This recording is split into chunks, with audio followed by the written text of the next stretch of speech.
let's bring on our closer, as we say in comedy. Let's bring out Becky. Hey guys, Hey, Becky. Hello. how are y'all? Better now that we see you. I love y'all. Y'all. I'm part Southerner, so I say Are y'all. you straight No, from I'm not. But I'm up left here it back. freaks people out when you say y'all, so I say y'all all the time. There are a few people in my life that when I see them, I say, I feel like I'm closer to God. It's my cousin Donna, who's like one of the sweetest people. It's oh my God, Debbie Valentine, who helped us through Retrovine, which is a form of marriage encounter, and we became very good friends with them. And it's you, I'm honored. because you were an angel. You were sent from God, and you changed my life in a way that I will never forget you. And I listen to that song a few times a year, and just are amazed that you had the courage, the desire, the strength to just, we're going. We're going up there, and you're going to sing this song. And can you tell us a little bit about how that happened? Well, it's pretty crazy. Being a Texas girl, born and bred, I had never been to New York. Not at all. I've been all over the country, singing and traveling and sightseeing, but never to New York. And about a year before the attacks, a World War II veteran commissioned me and a co-writer to rewrite Sarah McLachlan's song "Angel" to better fit the loss of a hero. And I sang that at a Navy memorial service about a year or so before September 11th.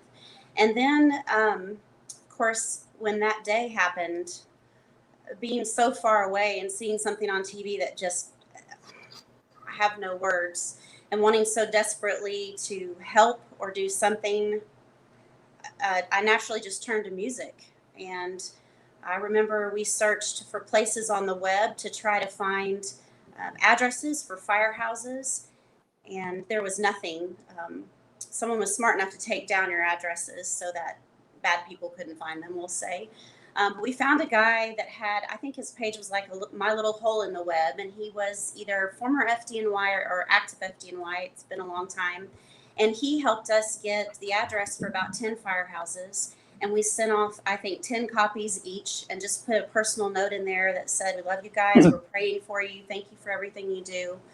And it blew up. Within 24 hours, I had a phone call. I had put my personal information on there, and it was a day or less. I had a phone call from, I believe it was the commissioner's office, saying, "We need more copies of this song. Can you get us one for everybody in the FDNY, the Harbor Patrol, the NYPD?" And I'm sitting there thinking, oh, I would love to do that. I don't know how to do that.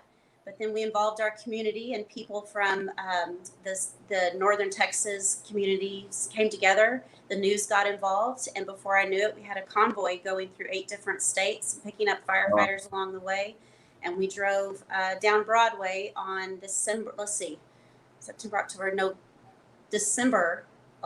Yeah, December 11th, 2001. And I sang there at the Pit in the Pile that night. Oh, did you sing it? I didn't know that. I did. Wow. I talk about life changing. I'm listening to some of your stories, and I still am at a loss for words for some of the things that I witnessed, and still 20 years later, pretty emotional about. It was a very humbling experience, and I am no angel, but I had a calling on my life, and it's one I don't know that I will ever understand. I have not been back to New York since. I spent probably a year to 2 years following doing memorials around the country, all the way out to California with Governor Gray Davis at the time, and lots of amazing people along the way.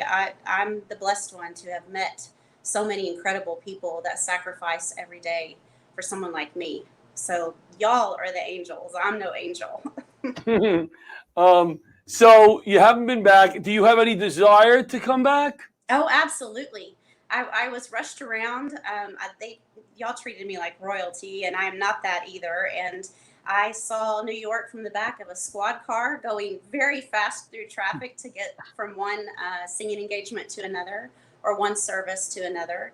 And I think it was a very surreal time in life. I absolutely would love to come back and bring my family and just hug a bunch of necks. I don't think I've hugged so many people my whole life, and there was not a time that I sang in a firehouse that the sirens didn't go off, and I was probably right in the middle of one of the best meals I've ever had, because y'all are cooks, and y'all took off and were gone and on to save somebody else. It was quite spectacular. You sang at funerals, Funerals, hospitals, firehouses, police stations. police stations, the hospital.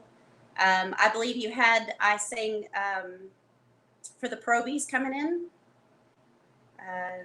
I'm trying to think, and then many memorials, and many months later too. Someone stood me on a bar. I sang standing on the bar of, I believe it was one of your brother's bars that Oh, really? Mm-hmm. Did you remember coming to Hazmat 1 Squad 288 in Queens? Yes, I do. You do remember? I have pins, like I don't know what the correct terminology is, but I wore a shirt that had the 911 Angel Convoy logo or something on it. Someone had created a logo, Right. and everybody just started pinning me. And my shirt was so heavy with pins, I had to wear a turtleneck under it. And I still have all the pins. I have hats and shirts and things that I found a Build-A-Bear with the fire stuff on. It's amazing, the collection of things that I have that y'all gifted me. Yeah, it blows my mind. So yeah. And you're still singing. Absolutely. I know, Selena, if we wanted to hear you sing, where can we find you? Do we go to YouTube? Well, you can find me a little bit on YouTube. It's either under Becky Shaver or Becky James, and you can put my name in, usually Becky James or Becky Shaver Sings. I'm a worship leader, and for the last many years, I have traveled and sung. I've had opportunities that I can't believe I've had to lead people in worship, to just sing in some incredible places. And I think what tops the list, though, is singing for you guys. I don't think there's anything that can beat that. And I will say I've sung at the White House at Christmas time with a group, and that still didn't beat it. So Oh, wow. incredible. Well, you're awesome. I definitely want to have you back. I want to talk more about this and you coming to New York, because I would love to be a part of it and help you organize it, because you deserve a big welcome, even though I know you don't want it. But we'll talk about it more. But we would like to play what I call, and you called, the song, because I almost fell off my chair when you said, I want to sing the song. And I've been trying to get you to sing the song for a few years. And for whatever reason, which I always respected, you said you weren't ready to sing it. I don't want you to sing it live tonight, only because when you do it, I want to have everything in place to give you a quality performance. You know what I mean? Sure. So you were willing to do it. She was willing to do it on the phone. Yeah. And I said, you know what, Becky, let's wait. Yeah, we'll get on Radio City Music Hall. But Bobby was able to download the one of the versions, and we're going to close the show with that. So you hang in there with us, because I want to close the show with your song. I just want to read the names of the guys names of the guys from my house that were lost on September 11th. I know you had one or two friends. I have two, yeah. Go ahead. You wanted to? No, you go. All right. Well, you go first, and then I'm going to call then this, you call, and we're going to go to the song. Yeah. So I'd like to call, George Howard, we spoke about him. He was one person that I knew. And then Lee Failing was Engine 235 in New York City, FDNY, and he was also Wanto Fire Department. That's how I knew him, through the volunteer volleys. So Lee Failing, Engine 235, and George Howard, Port Authority Police, and Nassau County Fire Academy. And so I got this off the website, our website at Hazmat and Squad. The heroes of the FDNY Hazardous Material Company and Squad 288 who perished at the World Trade Center on Tuesday, September 11th, 2001, trying to save lives of thousands during the largest rescue operation in American history.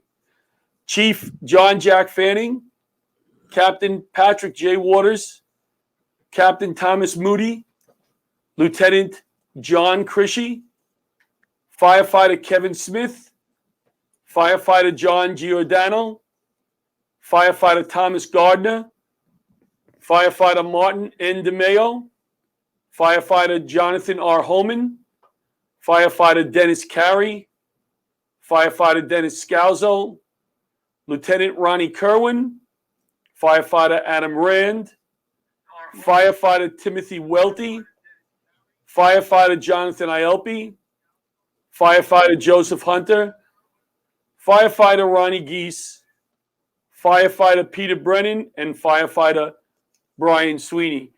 Thank you for taking the time, Becky. We'll close with the song, and we'll talk to you soon. Sounds good. Love you. Blessings. Love you guys. Okay. Give me 1 second. And thank you to all of our guests Absolutely. for coming. Okay, here we go.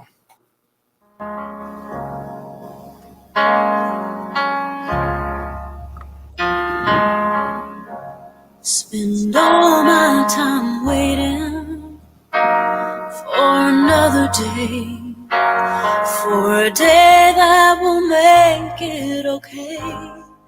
There must be a reason, but I don't understand why I'm here and you were taken away.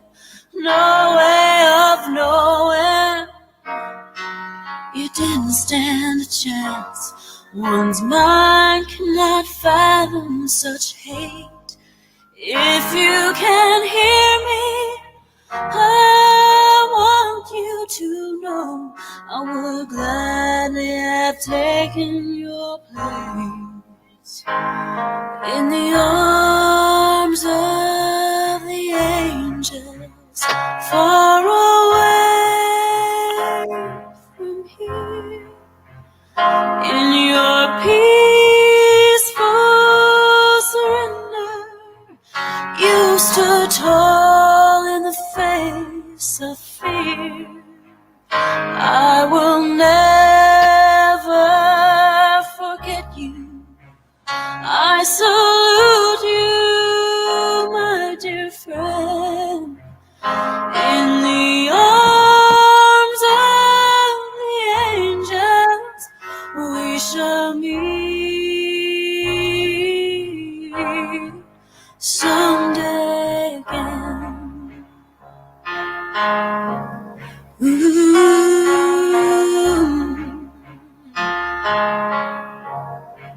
The day's long been over, but my anger rages on. Images seep from my veins.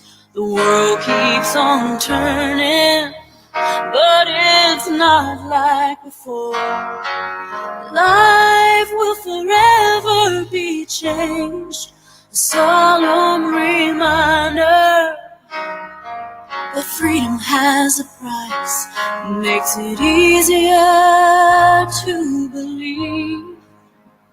This sheer madness, this immeasurable sadness that brings me to my knees in the arms of the angel, far away from here. In your peaceful surrender, you stood tall in the face of fear. I will never forget you. I salute you, my dear friend. In the arms of the angels, we shall meet someday again. In the arms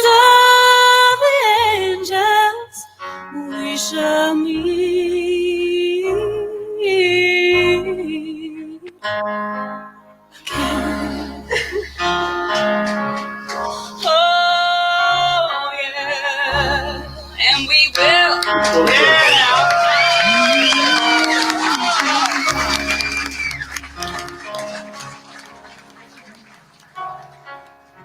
good.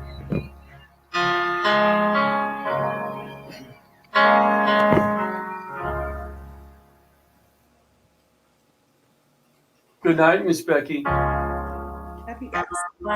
Love you too.